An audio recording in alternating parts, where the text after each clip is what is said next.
Hola, ¿qué tal? En este vídeo vamos a ver cómo podemos quitar el permiso de ubicación a la aplicación de Instagram, pero también lo podemos aplicar en cualquiera de las aplicaciones de nuestro teléfono móvil. Así que para quitarle el permiso o el acceso a nuestra ubicación en Instagram, lo que tenemos que hacer es dirigirnos a los ajustes de nuestro teléfono móvil. En este caso estamos utilizando un teléfono móvil Android, así que vamos a irnos a ajustes y después que estamos dentro de ajustes vamos a dirigirnos directamente a las aplicaciones. Cuando hacemos clic sobre aplicaciones verás que tienes una categoría llamada permisos, aquí haremos un clic y volveremos a hacer clic nuevamente en donde pone permisos. Aquí vamos a buscar la aplicación a la cual le queremos quitar los permisos. En este caso vamos a irnos directamente a la ubicación.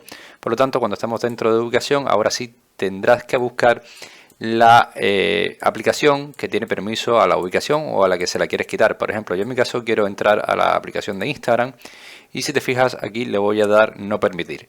En caso de que tú quieras habilitar la ubicación en la aplicación de Instagram, solamente tienes que permitir siempre que se use la aplicación y ya lo tendrías hecho, ¿vale? Así que nada, de esta manera es como podemos quitarle los permisos de ubicación o dárselos a la aplicación de Instagram desde un teléfono móvil Android. Espero que este vídeo te haya ayudado, te haya gustado y si es así, como siempre te digo, te invito a que me dejes tu like, suscríbete a nuestro canal y por supuesto nos vemos en un siguiente vídeo.